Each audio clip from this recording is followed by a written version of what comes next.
Hey everybody, welcome to Superquest Saga, the show where we here at the Dungeon Cast sit around the table and play some Dungeons and Dragons. My name is Will Stark, and I will be your joyful dungeon master for this evening. And joining me as always are my friends. Josh Freeland playing Sebastian Crenshaw, half-orc paladin right there. Indeed. Yeah. Your special guest Jake playing Persephone Goldpetal, the Furbolg Druid. And don't you ever forget it. My name is Brian. I am playing the human warlock Carter Huttenberg. Indeed. And last episode, you guys made it off the horrible planet of Meridar 3 and to a brand new shining city. With some takeaways. We gained a toasty. You gained a toasty, yeah. I think you guys got a couple items left, too, out of all that. And a little bit of money. A little bit of sick grenade, some cash. We'll go over the details of money probably next episode. This episode is going to be a real... Well, this episode's our first interlude, and it's going to be a real world builder, and it's going to be a real... What's the word I'm looking for?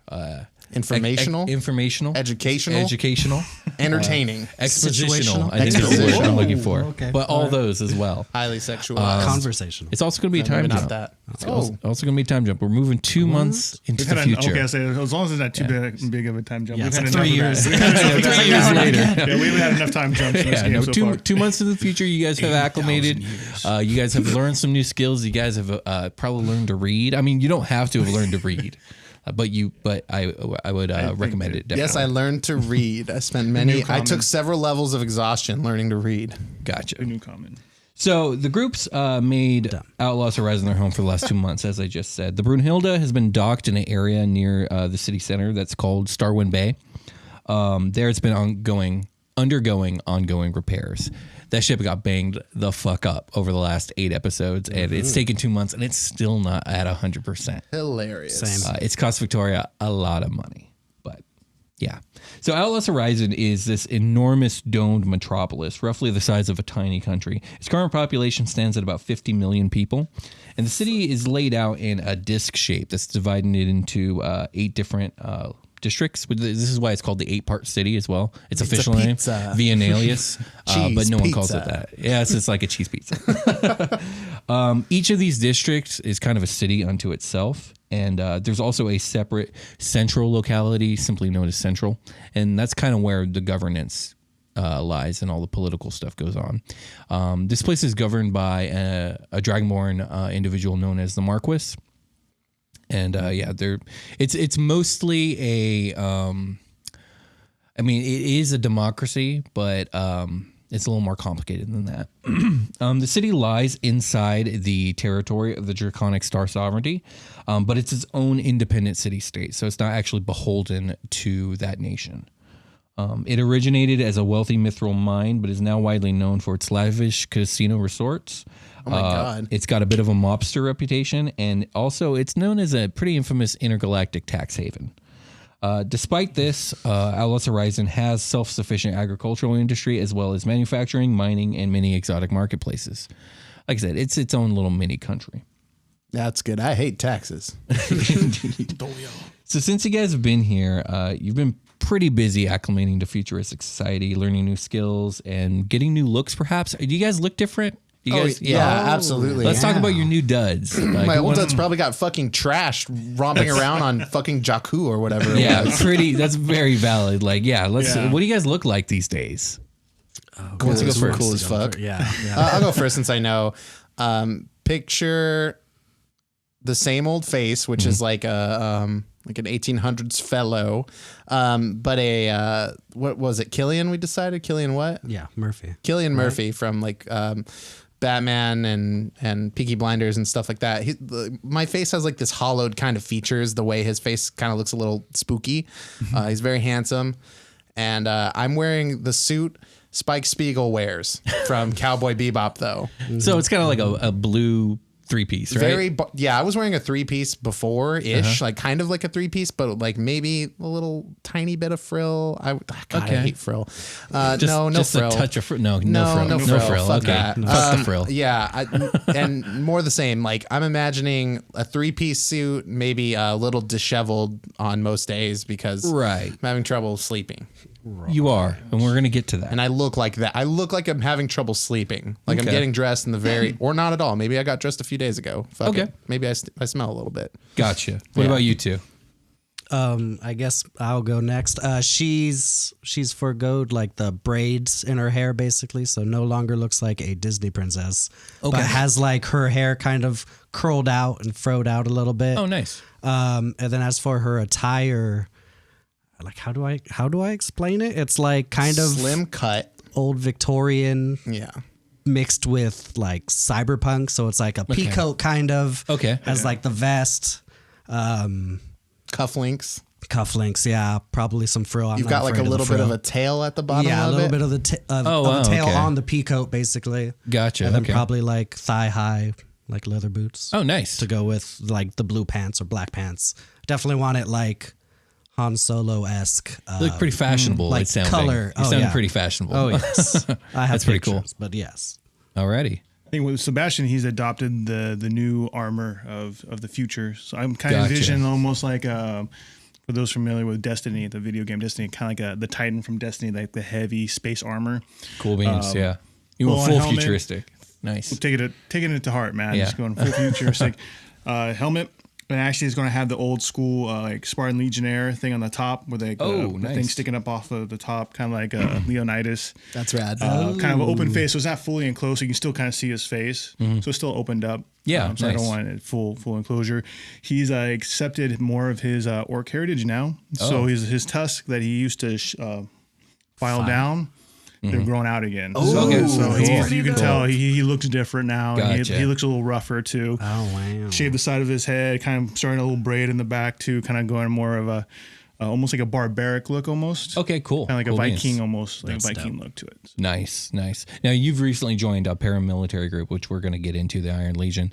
All three of you, generally speaking, have had kind of interesting reactions when you're out in public. Just generally, generally speaking, most people just don't know what you are. Yeah. So you get a lot of questions. I don't know if you answer those questions truthfully or not.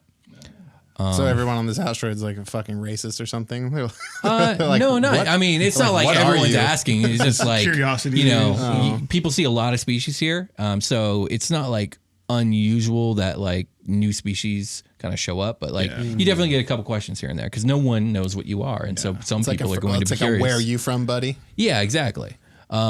You, on the other hand, Persephone, people are aware of what fur rogues are, so no one asks you any direct questions, but you do notice people kind of like look at you for a bit longer than normal. That's fine. Carter, you've kind of learned that humans are actually in a really bad position in the galaxy these days. The world you guys are from, humans make up like most of the humanoid population. Yeah, sure. They're kind of like the dominant race of the planet, if you will. Here, it's kind of the polar opposite. Humans kind of have like a lot of racist like stereotypes about them, and they're generally of the lowest class. And you've also learned a really terrible truth that most human beings, the biggest population of humans, are in the Elven Empire, and they're the slaves of the elves. That's some whack So, shit. and the ones that aren't, they live free in the Draconic Star Sovereignty, but there's a lot of stigma to them, and they tend to be of the lower class. Okay. Well, that's whack. Means nothing to Carter though. Right, Not really. right.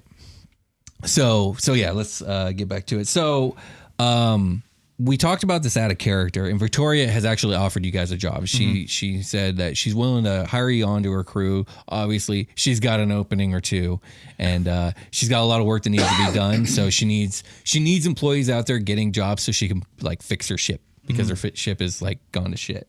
And you guys all agreed that you take her up on her offer. So she's hooked you up with 800 creds a month, and she's also equipped each of you with your own bracer jack. So this is like it's like a smartphone. It's like a computer that you kind of wear and carry with you. It's automatically equipped with a wallet. You got bank access, communicators for all of you, so you guys can all communicate with each other over distance. It's got like a journal, a scheduler, a clock. It's got your ID also built into it, so you guys can decide how you want to be identified. Oh, how did that go? How did we get that programmed into the? She knows some people. Oh yeah, Basically, See, those are the people I she want to pulls know. she pulls. Some I want to know strings. those kinds of people. Okay, all right, we'll Yeah. talk about it. Interesting. So I don't know if you guys want to use your real names or aliases on your identification system. I mean, my real name basically is is alien as can be. Right. Yeah, so I'm just going with it. Okay, cool. If I need to change my name again later, so be it. As for species, for you, Sebastian, she just put half human to help you keep low profile. Hang on, did those elves get our names from when they invaded the ship? Because I would definitely not have that name on my wrist. Probably not. Yeah, I don't think it came up. All the elves who saw you guys were dead except for one, and I don't think you guys were busy yelling each other's names. Well, no, we got interrogated by it when we got boarded, and they were like, "Oh, you're a weird furbolg. Like, what are you doing he got distracted here?" by me. Well, that was though, Victoria who did that. Yeah, so I never said my name. So Yeah, yeah, it's exactly. fine. It's my name in the wristband. Gotcha. Okay. And are you okay with the half human, Sebastian? Yeah, okay, that's perfect. So you got your IDs and also internet access and like general database that Watt uses. You guys have that as well. Obviously, the internet access only works like with Wi-Fi and all that. Okay. Of course. So you guys have been operating primarily in the 4th District, and it's more of a touristy section of the city. It's got some casino resorts, but it also has a substantial business and residential area. I think like Las Vegas actually is in real life. Primina has been spending her time apprenticing under Watt, learning how to run and repair machinery and computers. Watt has made her these bracelet devices that project a holographic image that changes her skin color from blue to a more like realistic skin color, just to hide her identity, because they're pretty convinced the elves are looking specifically for her. And she looks incredibly unique. She's got blue skin with glowing blue lines all over her. So. This is, again, just to disguise her identity. Isn't she putting out some sort of energy signature also? Yeah, she is, but like you guys are hiding in a major metropolis area, so So it's not obvious. Okay. They're hoping it masks her. They're running like an Ethereum kitchen next door or whatever. And she's amongst a lot of ships that are carrying a bunch of stuff too. Yeah, okay. So she's got that going for her. Her bracer jack identifies her as Primina Wainwright, which they're passing her off as Watt's half human granddaughter. So they're passing her off as half gnome, half human.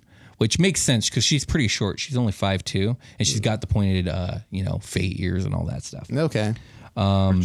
She spends a lot of her time working, but she also chooses to spend a lot of her free time primarily with you guys, because you guys are like the only people she kind of knows. Yeah. So that brings me to my next question: what have you guys been doing just with your free time?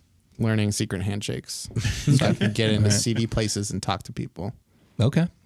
Yeah. Well, aside from learning, we'll establish a criminal contact for you. I learned how to ask where the bathroom is. Okay. And then, not ask, I guess, write. Yeah, you got to learn how to read. Yeah, it's not that you need to learn how to speak because you have the translator, but you need to learn how to read.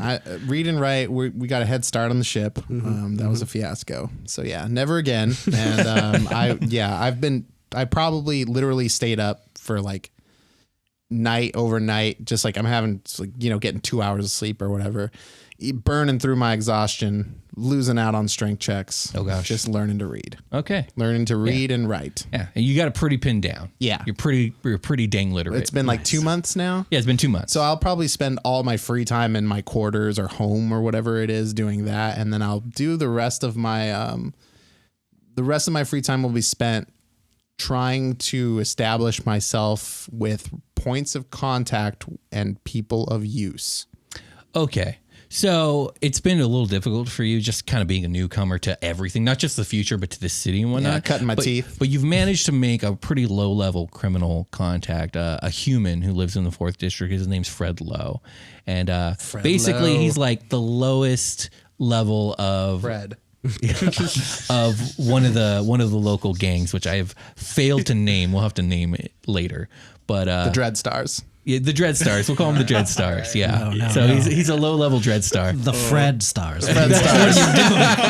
Well, he's low level, so they can't be named after him. Fred Lowe is like, one day I'll be the boss, and then I'll rename this joint the Fred Stars. Exactly. That's exactly right. right. So yeah, he's kind of an idiot, but he's useful. And he's an in. I got my foot in the door. Right there. Right. So he'll probably be a reoccurring NPC. I hope God damn it. I'm thinking I can manipulate Fred a lot. I could be kind of coy with him, and he's just like, he probably expects something from me, and I've tricked him into thinking that there's something I could do for him later. Mm-hmm. But it's mostly just like harmless conversation, or so it sounds. But I'm really plugging him for what are the going ons? What can you do? Who do you know? Right. Yeah. And he's a pretty limiting. He doesn't have a lot of connects, but again, he's an in. Right. And we'll cover more of that later. Okay. What about you two? Probably just hanging out with Primina and trying like new exotic food. I'm sure. There's a lot of it. Yeah, She's a bit of a foodie, so she's gonna be down for that. And then just going to the bar with my boy and trying to find something that will get me drunk because I don't think that's happened yet. Well, Primina appreciates the girl time, so yeah, she'll definitely hang with you guys. Sweet. She'll even go to the bar with you guys. Yeah, she is always invited. Carter's invited as well. Whether he comes, I don't know. Yeah, we'll invite him every single time, but usually, we but he listens now. Yeah, we're talking about it a little bit right before we started the session, and I think we decided I've probably only been one time, and things got weird. Yeah, super weird. It was weird. And Sebastian, what have you been up to besides the bar? He has a new taste for alcohol now. You know, it's like, okay, he's Indeed. kind of becoming a connoisseur of whiskey. Oh, wow. He's really accepted this. Hanging out with Percy and Primina, of course.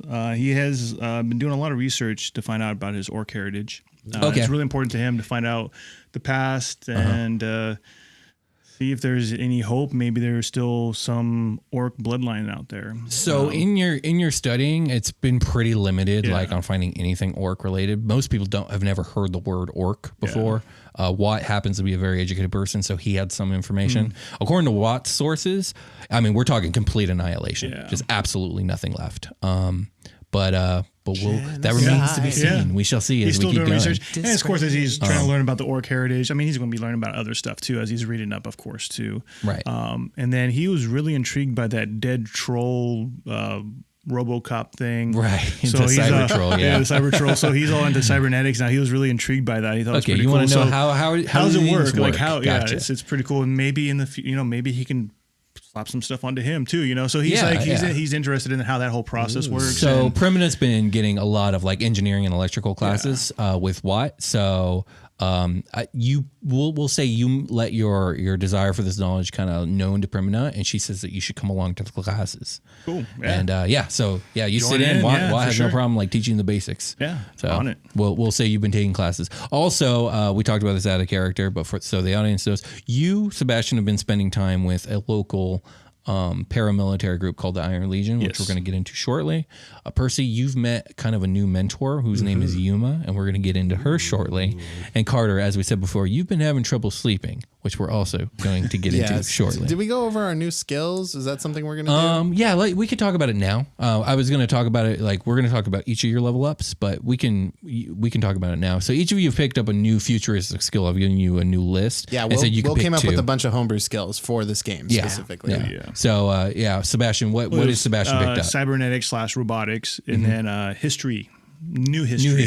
Gotcha. So you've learned some things. So you're now proficient in those things, which gives you a little bit of an edge on checks. All the things to help him write his new blockbuster script, RoboCop. Indeed. Percy, what skills did you choose? I picked astrology and biology. Very fitting for a druid, especially with some of the stuff we're going to talk about today. Oh, yes. And then I picked Carter? Ship and space. What did I pick? So use vehicle, use vehicle, and use computer. That's what you it chose. was. Yeah, I've been obsessed with learning to. If I had only known this from the beginning, that's all that's on my brain. That's like hilarious. I've also been looking around, as I'd probably take some walks around the local neighborhoods to see who's like not locking up their fucking spaceships at Who's night. not low jacking their shit. It's been pretty secure. We'll cross that bridge. There's later. no immediate plans to steal anything. Gotcha. I just want to know who's not really got a good eye for their stuff. Right, as of right now, it looks like everyone's just taking care of their stuff and has like security systems and all that. I'll find them. Most of your job that Victoria's been hiring for, it's just been odd jobs on the ship. So like fixing this, moving that, and stuff like that. But she's getting ready to start actually sending you up for actual missions that make money. Where does she get her money from on missions and stuff? She just has like a savings. She has a business, and she's been dipping into the profits and savings of that business to restore her ship. Okay, so, and paying us. That's like part also of it. Dag. Dag's actually been injured, but Dirk has also been running his own jobs to try and make money on the side. Cool. Okay. So now that we've kind of set like where everyone is, we're going to get into it. So let's start with you, Sebastian. Right. We're going to get into the Iron Legion.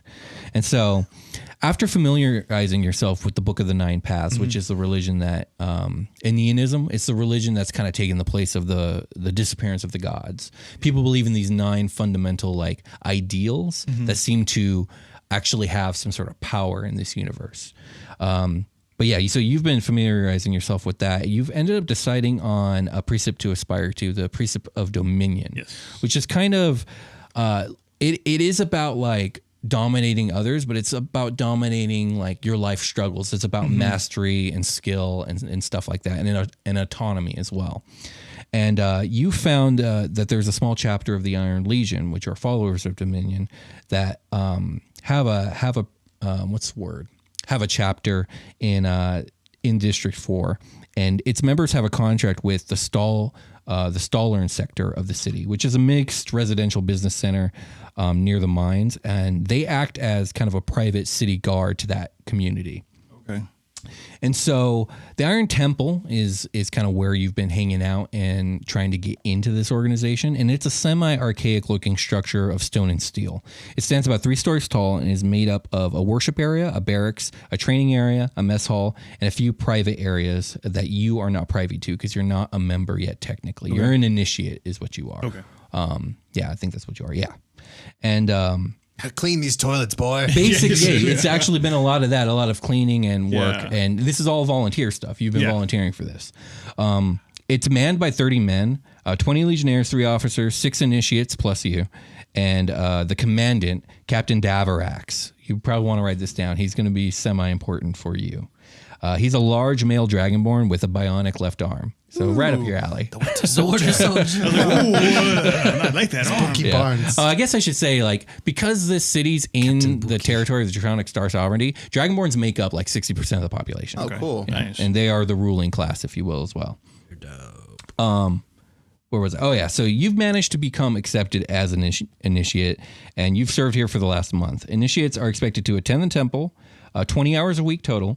And you're given various upkeep duties as well as given free training and religious tutelage. Okay. So it's a lot of like clean this area, do this work for us, then come into the training area. Our officers, or not our officers, but our legionnaires will actually like do basic combat training with you guys, and then there will be like a time for like religious studying and whatnot. I think that'd be perfect for him. I mean, he grew up with a very strict religious father, of course, you know. Right. So this is like probably like easy for him, just breezing through. So exactly. And as a matter of fact, you've done pretty well. You've quickly caught the eyes and earned some notoriety amongst the commanding officers because you already have advanced combat capabilities. You're a motherfucking, level. When you started, you were level 2 paladin. Yeah. So like you've seen some shit. And you already have hard work ethic. So yeah. Your devout and natural embrace and understanding of the precepts of Dominion has really kind of caught their eye. And because of this, a human officer named Master Sergeant Cylon, he takes you aside. One more time? Master Sergeant Cylon. Yes, excellent name. We're in the future, in case you forgot. That's a great name. He takes you aside and he, Initiate Crenshaw, you're being recommended for induction into the Iron Legion. Do you accept this invitation? Yes, I do. Then report tomorrow to the temple at 1400 hours. Thank you, sir. I guess I should say You're this. not even going to ask about pay or hours. Nope. Not at all. I'm in. Sign me up. Another quick thing. This city is under a dome on an asteroid. There is no day-night cycle. The whole city operates on a 25-hour cycle that everyone's synced to. Okay. But there is no day, no night. It's always night sky above. That takes care of that. Yeah, indeed. Okay, so yeah, I take it you're going to arrive. Sure. Okay, Sebastian. So when you arrive, you actually end up finding that the chapter's empty, and waiting for you in the temple area are 2 officers: Corporal Brank, who is a Gith male, and Corporal Sigrun, a female dwarf. And they're each holding a gallon of water. They stand at the altar, and between them are some descending steps that you've never seen before. It's always been smooth floor. So this is some sort of secret area that they've opened up. Oh, shit. The dwarven woman, Sigrun, steps up. Initiate Crenshaw, you've been called upon to undergo the trials of mastery and earn a place amongst the Iron Legion. Do you answer the call? I do. Then lay down your arms, strip yourself of your belongings and all your clothes, save for your modesty wear. For these trials you will be armed only with your will and dominance. You will be tested in mind, body, and spirit. Only through mastery of all 3 will you prevail. Indeed. You really are getting hazed. Yeah. Oh, yeah. Shit's about to get real for you. So I take it you strip down to I do. like what? I To don't, my skivvies. Well, yeah, to your skivvies. Okay. He's like, I'm gonna be butt ass naked. Once, are you going butt ass I naked? don't wear underwear. Oh man. Okay. No. You wear tidy whities or boxers? Boxers. Boxer briefs, right Boxer in between. briefs. Boxer Space briefs. boxer beef. Those new space And you're undies. looking They're really real shredded. By the way. Space hands. Hell What's yeah. your strength space skill? hands. What's your strength? Yeah. What's your strength? 17. Oh, nice. We'll be 18. You know he's wearing Under Armour. Compression sleeves. Yeah. So they direct you to walk down the stairs once you're ready. Okay. He goes. Okay, so you walk down the stairs. At the bottom of the stairs is a stone-walled room roughly 20 feet wide and about 40 feet deep.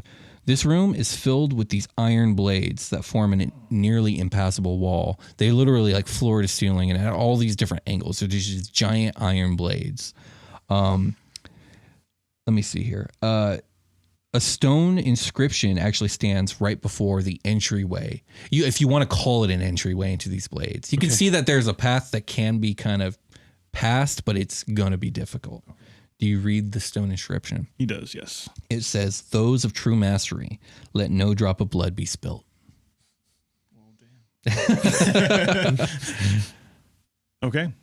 Are you going to try and pass through the blades? You're going to have to crawl and squeeze and Yeah, yeah. okay.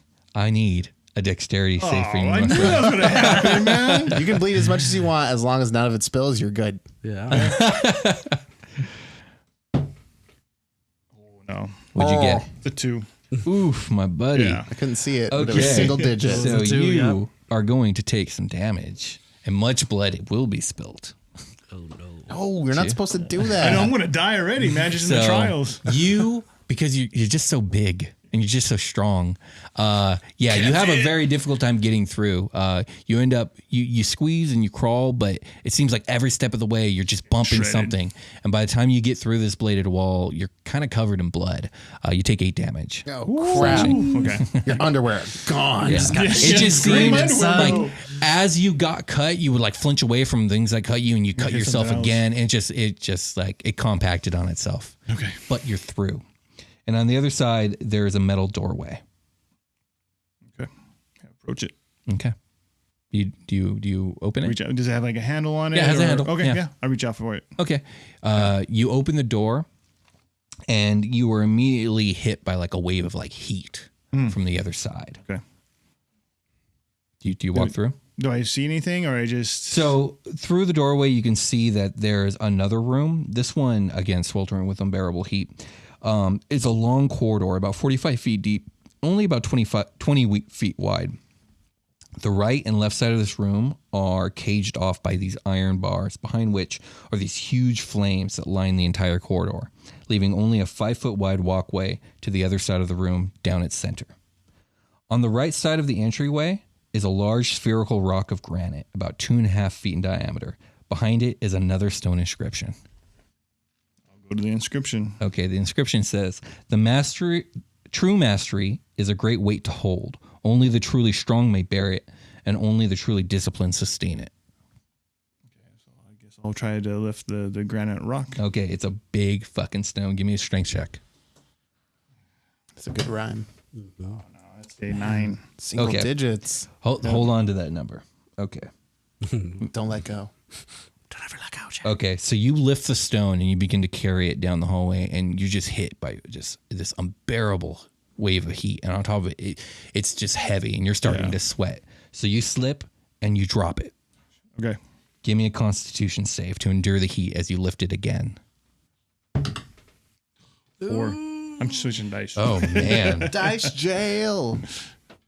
You take Gross, 2 bro. fire damage. I was about to say heat damage. I mean, that's what it is. Yeah.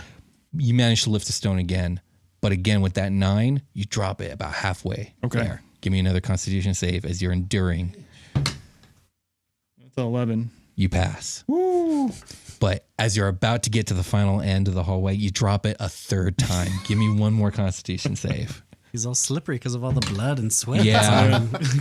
That's a 7. Oof. You take damage again. All this hot viscous blood. Oh, You take 2 more fire damage. I'm gonna die. What's your HP looking like? Well, we're going off of level 2, right? Yes, we are. So I'm at 6 now. Okay. You're going to be okay. So beyond the flames, you see another metal doorway. and on the right side of the door is a scale dangling from a metal chain. Do you place the stone in the scale? Yes. Okay. Placing the stone onto the scale opens the door. The door opens to reveal a dark room, 30 feet wide. In its center stands a stone inscription with a light from above shining down on this inscription. Another door lies on the opposite side of this room. Okay. I'll approach the scripture. Okay. The scripture on this one says, "The power of the mind can enslave us or empower us. Those of true mastery of mind are masters of their destiny." And right as you finish reading this, the door behind you closes and you're left alone in the dark. Okay. And then you hear a voice from behind you, a very familiar voice, the voice of your father. Oh, shit. Oh, no. Ooh. Daddy. "You have failed me, my son, and I am shamed. You've abandoned your God, your family name and honor, and now you turn to some dark pagan path. You mourn the more primitive side of your heritage and scorn the pride and tradition of your father's house. What has happened to my son?" God damn. When did he time travel? Deep. You turn around Ouch. and you see your father standing there. Oh, shit. no. Okay. It's Thomas Wayne. It's Thomas It is Wayne, Thomas indeed. Wayne. There he is in his full knight regalia, just a punch in the gut. Yeah, that took the air out of him right there. Like, oh shit. He's Out. gonna just look at him for a moment. Take a deep breath. "Father, you led me down the wrong path. You told me to hide my orc heritage." "Bother me not with your words of folly. You pass through that door," he points to the door behind you, "and you are no son of mine." "I am my own man." Oh shit. And he walks off. Oh! The door opens for you and you pass through. Shit. You've mastered your spirit there, man. Beyond this room is an audience hall. Legionnaires lined the right and left side of the room. At the end of the hall is a throne-like chair with Captain Davorak seated. Master Sergeant Cylon, Corporal Brank, and Corporal Sturgeon stand at one side of the throne. Davorak speaks. "Step forward, Initiate Crenshaw." Yes, sir. He examines you for a long moment before he speaks again. "When the Legion demands your life to secure victory over our enemies, what say you? Yes, sir. When your weakness and folly leads you to failure, what say you? If I must fail, I will rise each time and master my faults. When the weakness of your superiors threatens the whole, what say you?" I will take authority for my own and become the master. Right when you say this, he stands up and unsheathes a massive greatsword from behind the throne and holds it over his head. "Kneel!" He kneels. Stern look on his face. He kneels. He's like glaring at you. It looks like he's about to swing the sword down on you. And then he says, "Say the words." I will hold the laws of the land and our order. It is the mortar that holds the stones of civilization together. I am willing to do what must be done for the sake of order and for the advancement of the Legion. I shall rise to master myself and the world around me so that I can bring order to the discordant cosmos. Through mastery, I will find enlightenment, and with it, freedom from all masters. "Rise, Legionnaire." He places the sword down on your shoulder. "Tonight, we feast in your honor." And the whole crowd. And he's just like, "Welcome to the Iron Legion, bro." Yeah, me and Jake are Iron Legion people. Like, in another, we're just like, woo! That Bastion though, that was hot. So, Freeland, tell us about Sebastian's level up. What's it look like? Okay, so we are jumping 2 levels. So we're going up to level 4. So at level 4, I decided to take a bump in my strength and my charisma, which bumps me up to 18 strength. So now I got a +4 in strength. My charisma to a 16, which gives me a +3 to charisma now, which Very helps me nice. with all my spells. Very, very nice. Of course, I took on the new armor and the big old heavy-duty shield. Yeah, that was a super mithril shield. Like, Yeah. I'm fully decked out. Yeah, it's like a tower shield that's like 3 inches thick. Yeah, Full of yeah, it's black just iron. like Super dope. tanky as all hell. So now my AC is up to 22 now. Nice. So Holy shit. hopefully, Yeah, that's going to be a hell to hopefully, deal with. Healthy. I'm going to be skewed on those deck saves, but hey. Oh, whatever, yeah. you That's know, all at least I can take some front line. So, of course, I got the additional skills of the robotics, cybernetics, and the history. Yeah. The Iron Legion, Jake and Brian lay on hands you. Yeah, seriously. Oh, damn, you were real bloody. You really fucked up that first trial. You really did. Yeah, they got cheese grated in there. Oh, no.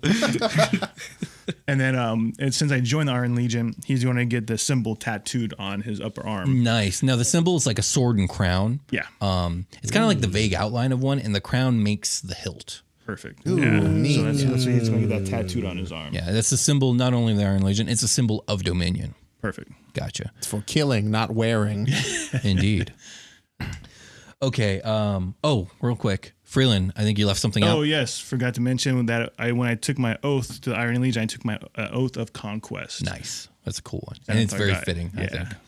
All right, Percy, it's your turn. Let's talk about Percy getting her powers back, because you found, ever since you got to Outlaw's Horizon, you lost Toasty again. I don't know. Yeah, you had Toasty, and then you left the planet, and now you can't seem to toastify anymore. That's probably why I'm hitting the bar real hard. Yeah, so you like, had a little bit of a rough time. But Every time you see bread, you cry. Yeah, I'm like, and what's worse is there's not even animals nor a moon here. oh my man. God. Okay, yeah. Poor Percy. So I'm not having a good time then. after some inquiry, Persephone, you end up finding the name of a possible druidic contact, or at least a practitioner of the natural arts. Her name is Yuma, and she runs a local apothecary called the Natural Elixir.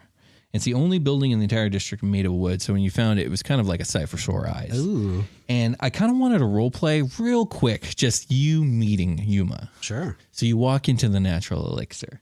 Just like the biggest smile on my damn face. Right. Ever. Yeah. And like a bell rings for the shop. Yeah. And at first, it's this wonderful apothecary with like herbs and spices and all kinds of wild potions and poultices all over the place. Ooh, and behind the desk, you hear a voice, but you don't see anyone. Welcome to the Natural Elixir. How might I be of service?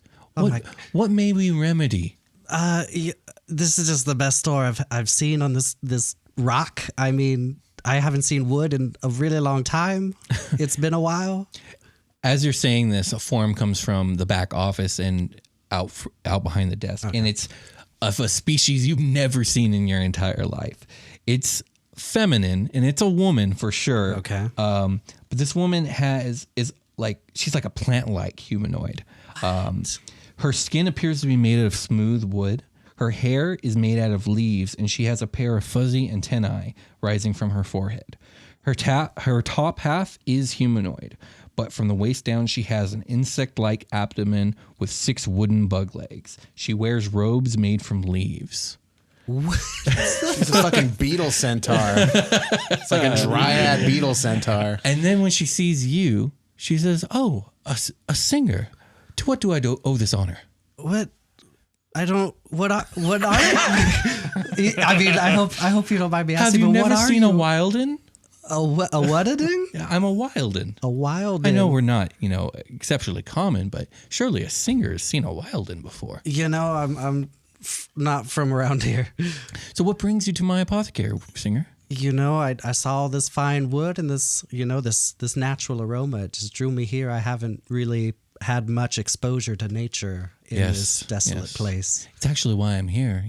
There's so many people here. How do they go? It's like so long without like a natural setting. I know, right? I mean, these people probably don't ever smell like roses or oak or anything like that. I feel sorry for them. Indeed. What can I do for you? I don't know. I mean, what brought you here? I mean, I work here. Are you? This is also my house.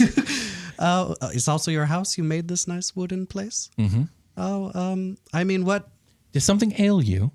I don't. I mean, I lost my connection to this planet we were on, and now I can't. I lost Toasty. She looks at you and she does you a bad eyelash, and she completely understands, and she says, "A singer who's lost her voice? Oh, Yes. This is something I must remedy." Please. And let's move forward in time. So for the last, I lost Toasty. You just fucking start crying. My child will fix She everything. immediately I embraces I you. get it. Wild shape is cool, calm dog. yourself, child. Yeah. So for the last few weeks, you've been training with Yuma to reconnect with nature Oh. and gain back your forms. Ooh, Nice. sweet. And she's put you kind of through a rigorous and wild training regimen. A lot of shit she's told you to do just hasn't made sense, but you're just all trust into Yuma. Oh, I'm 100% in. So some of the things she's had you do is like standing atop tall building edges and listening to what passes for wind in this dome city. Oh, okay. Walking around an entire day with mud in your boots. Sneaking into the smelting factory and meditating amongst the vats of molten metal. Ooh, okay. Attempting to catch one of the strange lizard chickens that dwell in the sewer system. All in. With your bare hands, by the way. No magic allowed. Not that you can cast it anyways. I'm okay with that.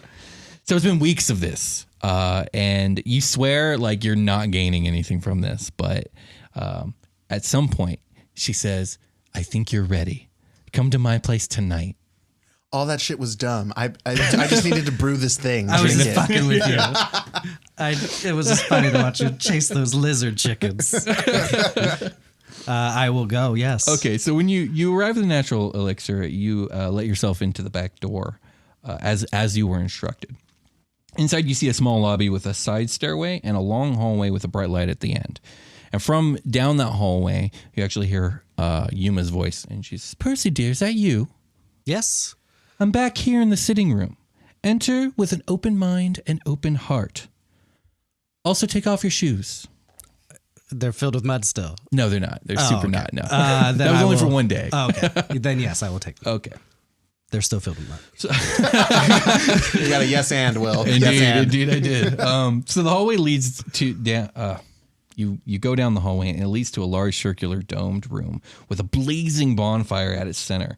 Large cushions litter the floor around the fire, and Yuma is at this kind of like kitchen area not in the corner, but like off to the side, brewing some sweet smelling tea. Have a seat, dear. I'll brew us up a cuppa, and your great spiritual awakening shall commence. That's all I need. Just a cup. Just a cup Well, of tea. I mean, that's just to get us going, dude. Oh, This is okay. going to be a long night. Oh yeah, I'm in. And I will flop down. So you get nice and relaxed, and it's this nice roaring fire, and there's a nice like opening in the ceiling, so you guys aren't getting like smoked out in here. Skylight. Dope. Indeed, Okay. yeah. Okay, I like it. She does good business. She's got a successful business model in the city. Yes. So before long, Yuma approaches and she hands you a cup of amber tea that smells like honey and flowers. Drink up, and I'll set the mood. So she shuffles off and she goes like rummaging behind some pillows. She ends up pulling out a set of these ornate bongo drums, and she cracks her fingers and begins to play a gentle rhythm. Ooh, hell yeah.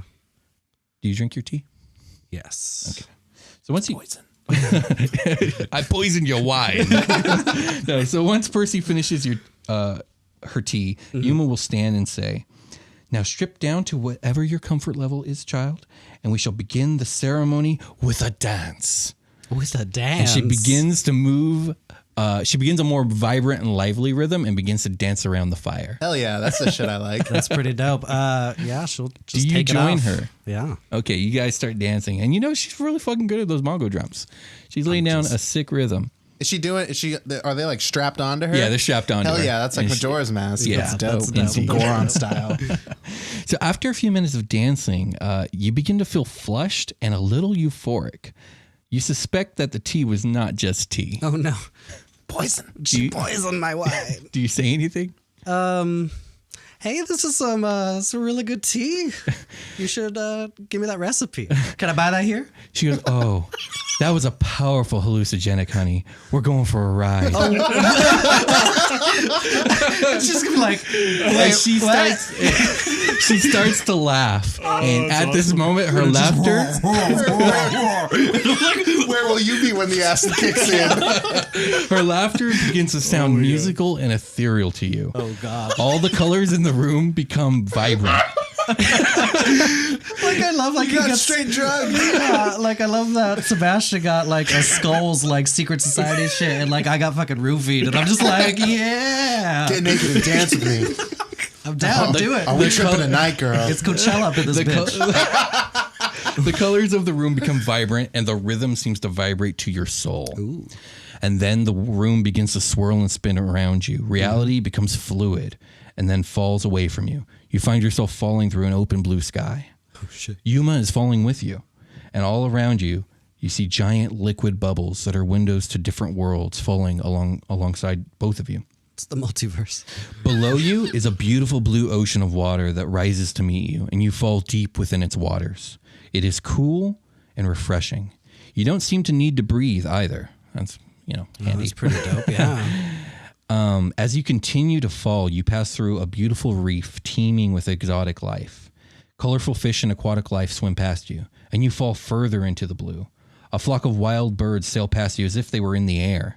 You can see light from below. As you draw closer, you realize that there is a water surface that you're actually following toward, and you break the surface. And when you break the surface of the water, gravity rights itself and flips, and suddenly you're swimming in the middle of an ocean.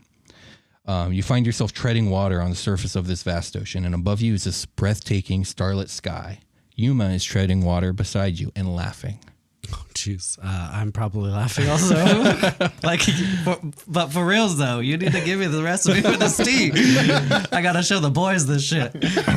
She says, "Do you know where we are, dear?" We fell through water, right? We are portals? at the edge of your spiritual sphere.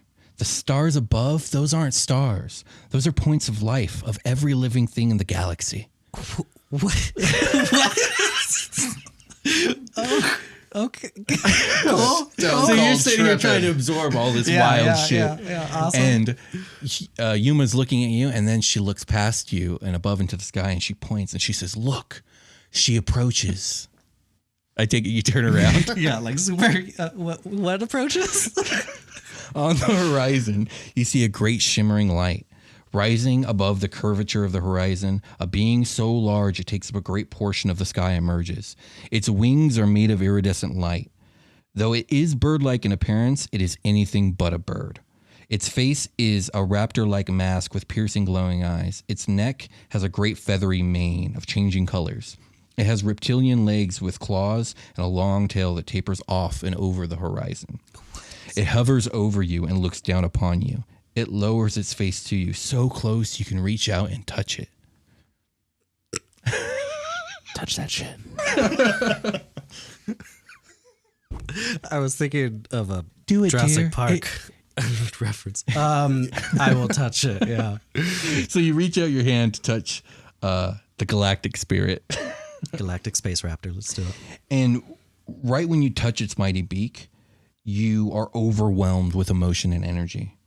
The 9 divine precepts that this dude is into, yeah, they're all well and good, but this is vibrant and exuberant life. Ooh. Through the galactic spirit, you are connected to all living things, for all living things are one. Here, in this moment, you know this more certainly than you've known anything in your entire life.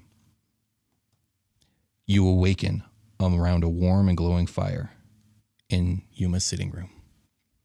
I'll just shoot back up. Does that happen every time you drink that tea or just the first time?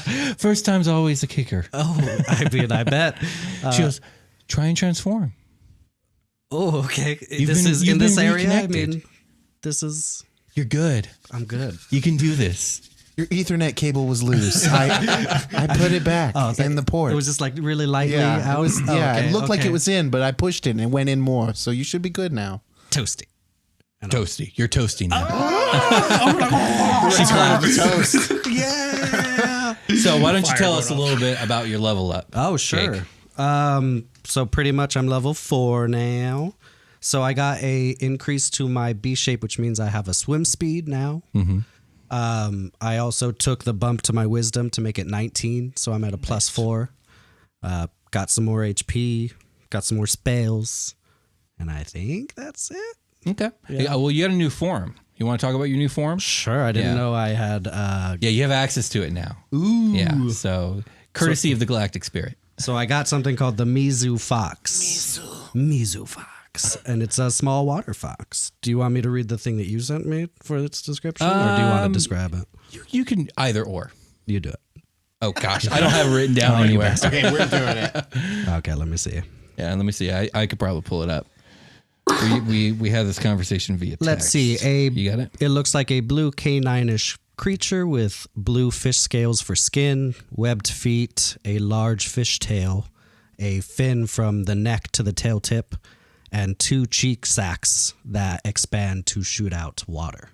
Indeed. Basically. So nice new exotic alien life form for you. Yeah. I know you told me that you gained swim speed with your wild shape, so I was like, let me give him something. That's super dope. There you go. And you already talked about your new duds? Yes. All right, cool beans. Looking like a badass space female Han Solo. All right. But better. All right, Carter, it's your turn. So we said this earlier, but for the past few weeks, Carter, you've been having some troubled dreams. Nightly, you've awoken in a cold sweat, and you can't recall what you dreamed, save for some feeling of particular powerlessness. But the most troubling thing about this is the fact that you, Carter Huttenberg, aren't disturbed by anything ever, but you're disturbed. That's not good. Yeah, not good. Not good at all. That's probably how I wake up. If I do get to sleep, I've been staying up late trying to learn to read fucking again. Indeed. And then I'll wake up like, that's not good. And then probably just like quicksand, whatever it was, is gone. Yeah. Yeah. Okay. I like that. So you fall asleep again and you awaken on a cold, wet stone floor. When you look around, you seem to be in some sort of craggy cave or tunnel. It is dark, like there is no light source, but for some reason you can still see well enough. My God, I've been blessed with dark vision. Finally. The 5e gods, The 5e gods have smiled upon humans at last. They've thrown everything to the wayside. On either side of you, you can reach out and touch cold, wet stone, and you seem to be in this tunnel that extends both ahead of you and behind you. Mm-hmm. I'll get up cautiously. Do I see anything besides the tunnel? The tunnel kind of winds, so you can't see too far ahead or behind. Are there any like loose rocks around? So it's kind of craggy. You could probably break off a stone. I'll break off a stone. Not too difficult, yeah. I'll throw it on the ground to like hear how far the sound echoes. It echoes pretty far. I'm not sure how you would like measure how far, but it seems to be like very echoey. And it in both directions. Yeah. I'll start walking the direction I was facing. Like if I was laying prone and I got up whatever way I was facing, I'll start walking that way. Gotcha. So you walk for some time. The tunnel, it winds and it bends. And eventually you actually hear something ahead, the sound of splashing water. Keep on. I'll probably hesitate, but, put my ear out, sort of thing, like close my eyes and listen. Mm-hmm. Just keep walking. Okay. So you follow the sound and it leads to an open, craggy chamber. The floor is covered in about 3 inches of water and the ceiling is domed, but it's still that of a cave. So it's still like a natural formation. In the room's center stands a 9-foot tall silhouette of a vaguely humanoid monstrosity. Its skin is black and oily. The ends of its arms are long and thick tentacles. Its legs are thick, fleshy stumps resembling those of an elephant. Its chest and abdomen are humanoid, but its head is a faceless black tentacle. In one of its arms, or tentacles I should say, it appears to be strangling a mind flayer, or an illithid. It squeezes the illithid's neck with a loud snap and lets the body drop into the water. You also hear, in this moment, the sound of countless voices crying out in agony from what sounds like a distance in all directions. But when you look around, you notice strange movement along the floor and ceiling of this chamber. Upon closer inspection, you see hundreds of illithid faces seemingly melded into the stone, all facing the monster and groaning or crying quietly in agony and fear. The thing in the center of the room speaks. Carter Huttenberg. Yes. The monster turns to face you, and in doing so, it also transforms into the black silhouette of a bald human in robes with 2 glowing white eyes. You can't see any details because, again, this person is almost like a standing shadow. So no memory of being in this situation before. I don't have any memory encountering these particular figures. I'm sure I've got a feeling of foreboding that seems somewhat familiar. Right. What would be... No, yeah, I'll stand there and yes. Tell me, Carter, how have you been sleeping? Do you dance among their entrails in exalted delight? I've not done any dancing in particular lately. It's been a little bit of a, new experiences here or there. But I'd gladly dance with you if that's what you desire. Kind of looking around as you're talking. A strange black ligament seems to stretch out of this entity's back. It looks like almost like a giant black spider leg. It reaches across the room and stabs one of the illithid faces. Blood spews from the wall as the face sputters and wails before falling silent. Yes. All right. Cool.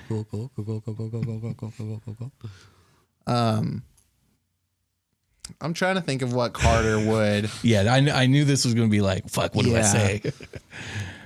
What can I do for you? That isn't the question you should be asking. And then another spider leg comes out and stabs a different illithid face. So, these boys, what are you doing with them? Is that more along the lines of what you're looking for here? He stabs another face. You know, I always liked you, Carter. Or at least I would if I didn't hate you. Yes. And who might you be? Who am I? I have a guess. Blackened body of God. I'd rip out and eat your heart if I could. I'd use your entrails to string an instrument upon which I would orchestrate such exquisite melodies. Yes. I've heard it all before, and why can't you? He's been dreaming but not sleeping. He stabs another illithid face. He's been dreaming but not sleeping. He stabs another. You showed him something he did not like. He stirred within his unlit chambers and the cosmos quaked, and when he is done, he'll devour all. Yes, he will. You asked me who I am, Carter Huttenberg. I go by many names. The Faceless God, the Stalker amongst the Stars, the Man in Black. The Crawling Chaos. Yes, I've heard your name. I am Nyarlathotep, the Crawling Chaos, Yes. and I am but a tool in my master's hand. As am and I. He is always watching. And Yes, he is. When he says this, an eye opens up in his chest staring at you. Mm-hmm. And then I'll probably take a step forward, recognizing that I'm in a position here of safety somewhat. Yeah, because he said he can't hurt you. Yeah. And I'll just, get a good look at him up close. Gotcha. And so the eye opens up in his chest, and also eyes start opening up all along the chamber, all staring at you. Yeah, I'll just be like I'll hit up C and just like start looking around. Oh, gotcha. Stay close to the girl. She's the key. Your warrior friend as well. He will play his part before this is through. And the world goes black. Carter, you awaken in a cold sweat in your room. Yeah, I saved face there, I think, at the end, but I was fucking shitting my pants a little bit, which isn't something Carter is apt to do. So Gotcha. Yeah. So real quick, let's talk about your level up. Yeah. Well, damn. Oh God. Okay. One of my first and foremost, I get a new invocation. I don't get any new invocations necessarily slots, but I am subbing one out. I think we decided we're gonna play a little bit of Calvin Ball here. My Eldritch Blast push 10 feet. Forgot what that was called. But the one I'm subbing it out for is actually one out of Xanthar's Guide because at level 3 I received my Pact of the Tome. Right. So I've received a Book of Shadows from my patron, and I'm now taking Aspect of the Moon. You no longer need to sleep and can't be forced to sleep by any means. To gain the benefits of a long rest, you can spend all 8 hours doing light activities such as reading your Book of Shadows and keeping watch. Yeah. But it's more like I can't sleep anymore probably after that. Well, I was actually going to say, like, why don't we flavor this like so this happens and then you just never get tired again for some reason. Yeah. You just never need to sleep. Yeah. It actually takes you a couple days before you realize, like, wait a minute. Yeah, I'm not like Carter probably always feels tired in a way. Mm-hmm. But now, maybe now a little more vigor throughout where, I could just read. But otherwise, on my level up, with my Pact with the Tome, I was able to take 3 cantrips from any spell list. Mm-hmm. Right now, I have, I had Eldritch Blast Mage Hand. I took Shocking Grasp for sure. That's going to be one of them. Dancing Lights is another one I'm taking. Ooh, nice. And I can't decide if I want to take Friends because it's a lot of fun. But it is. Also Vicious Mockery. That's is also there. a lot of fun. I'll decide by the next time we play which one of those. I've got Hex. I've got Armor of Agathis and Arms of Hadar for my last spells. Now I'm picking up Mirror Image and Phantasmal Force.